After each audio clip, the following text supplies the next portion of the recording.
Gentlemen, boys and girls, Mad Doggy Dog is in the building. We're gonna do something a little bit view hoary, but I've been thinking for a while. It might be fun to talk about some other topics apart from just boxing. But if you're a boxing purist, don't worry, got your back, right? We're still gonna be dropping that boxing stuff. But if you have uh an interest in hearing me talk about other randomness, then I got you, right? So MD Musings, here's the first edition, right? Let's talk about this whole Cat Williams situation. Um, I think if you've been on the internet the last couple of days, you've probably seen Cat Williams on Club Shay Shay talking a whole lot of mess about a whole lot of people and a whole lot of topics, right? And I just want to get my position out straight away. I think that Cat Williams is a very intelligent guy. And as he loves telling you that he writes lyrics, right? He writes his scripts, he writes his characters. And I think he's created a character for himself.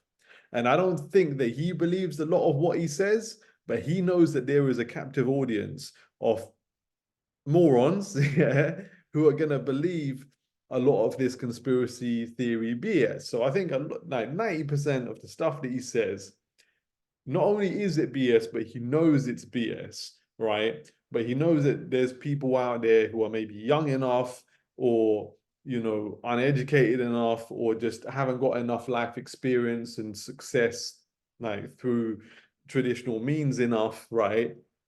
That conspiracy theories and like counterculture and contrarianism are going to be so appealing to them because once they hear it, they convert it, right? And so after they convert it, it doesn't even matter if you can prove that what Cat Williams is saying is not true because it's already been converted into a different thought process, right?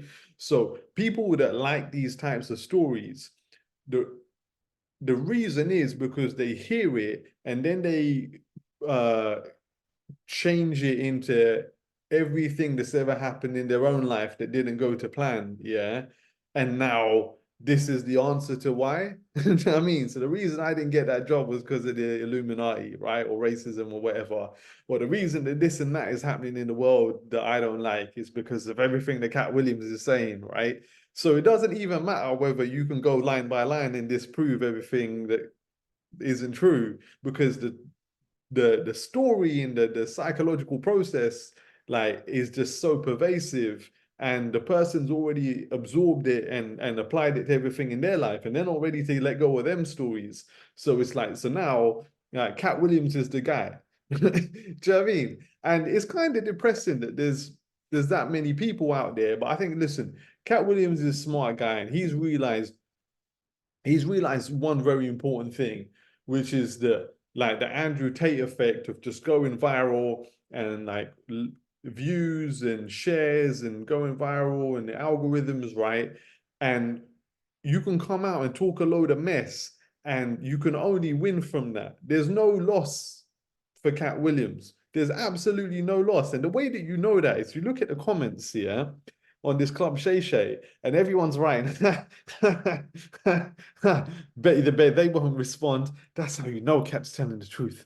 Bet they won't respond. You know what I mean?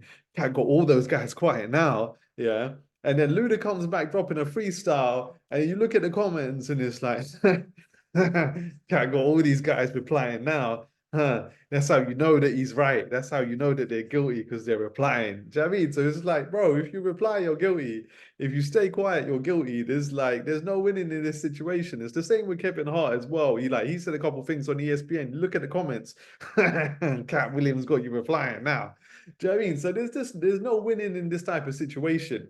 And I think the economics of it as well, like people as old as me, yeah, like I'm a stand-up comedy connoisseur. Same way I like to think I'm a boxing connoisseur. There's a lot of parallels between the two disciplines, right?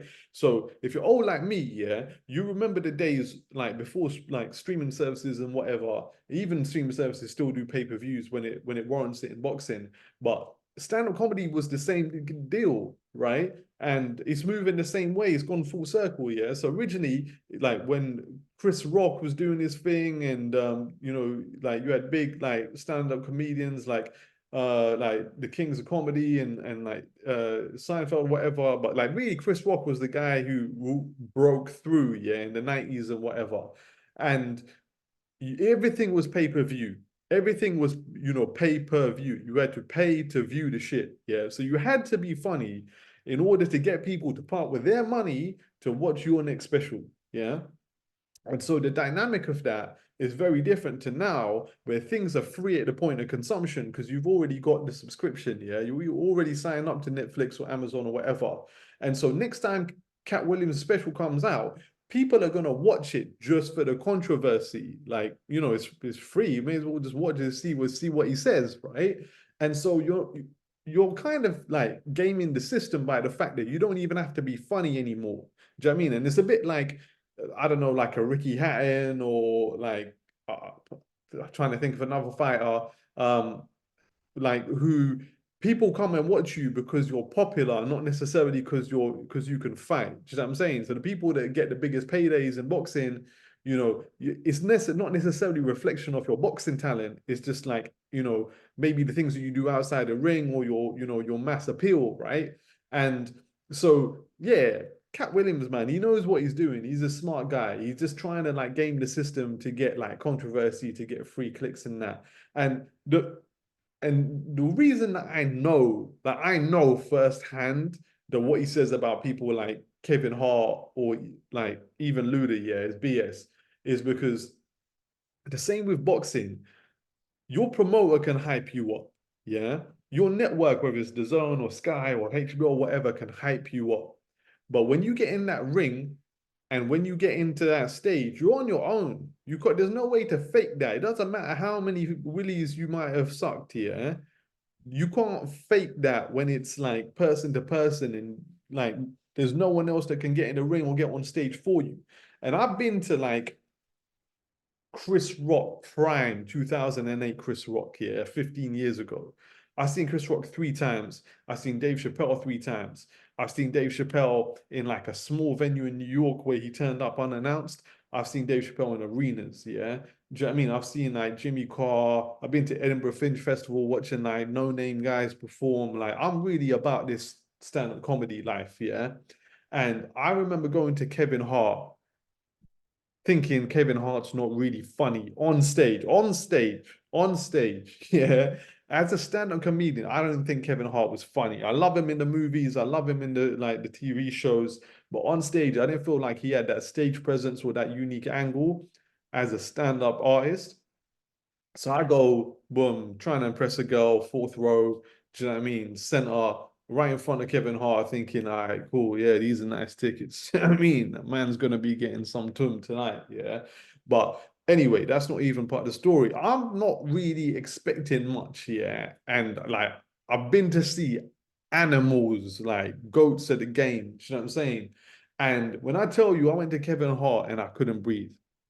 I couldn't breathe, bro. Like my arms were out like this. I'm trying to get medical attention. But people are thinking, this guy's loving the show, man. No, I can't breathe. Help me. Yeah. And like I've had pneumonia that I could breathe through better. I mean, I was in hospital for a week, nearly died in pneumonia. Yeah. Like it was harder to breathe at the Kevin Hart show. Yeah. So there's no way you can fake that. No Illuminati, the devil, Satan, whatever. Yeah. Do you know what I mean? You can't like it was Kevin Hart might not necessarily have a unique angle, but his ability to deliver jokes, and command an audience, like that's a real life skill that you can't fake, yeah.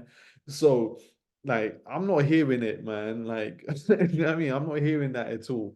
And Luda, that's sacrilege. The big bad Luda man, my business. Stay the about my business. Like bro, Luda's got a whole career that is nothing to do with the movies. Like, hopefully you guys have seen it. If you haven't, I don't know why you're here. But Katt Williams talking about he was at a party and him and Luda were both offered 200 M's and they had to like put someone's willy in their mouth and whatever, and over like, do you know what I mean, 20 M's a movie or whatever. And he said no, and next thing you know, Luda's got the throw and the sideburns, and now like, how many how many Fast and Furious movies were there? Eh? Like you diabolical genius. You figured out 200 divides by 20 is 10, and there's 10 Fast and Furious like movies. Oh, you secret genius, mate. Like I think my niece can do that maths, but guess what? Not true. Luda wasn't in all 10. Do you know what I'm saying? So he wasn't getting 20 million a movie, right? Luda wasn't even in the first one. No, I think he was in like 7 or 8. So he would have had to got more than 20 million a movie as a bit part, as a bit part. Are you serious? You think Luda was getting to listen for 20 more than 20 million a movie, mate? I'm doing things, right? I'm saying like it just doesn't make any sense. I remember when around about the same time the Fast Furious franchise dropped. I remember Chris Tucker coming out, and this was in a whole bunch of media outlets to confirm this year, that Chris Tucker asked for 20 million as the lead actor in Rush Hour 2 after Rush Hour just crushed the buildings, yeah. And the sequel, he wanted 20 M's, yeah. And the studio gave it to him, and he was the highest paid actor in the world that year, yeah. So the idea that Luda was getting 20 M's to be a bit part in Fast and Furious amongst all these other stars is just not true, man. I'm pretty sure like even like Vin Diesel probably wasn't getting that. So yeah, man, that's my take on it. I think, listen, you got in many ways you got to tip your hat, like salute, do you know what I'm saying, to Katt Williams for being smart enough to buy into to create a character that speaks to people's stupidity. But it's kind of dangerous as well, you know, like being serious for a second, it's kind of dangerous that I feel like there's a real critical mass of people who are just like enamored by these kinds of BS thought processes where black is white and white is black. And then once you put it out there, it doesn't even matter when it's disproven. Um, but hey, yeah, I hope you guys enjoyed this music, man. We're gonna keep some more coming your way. Put something in the comments. Peace.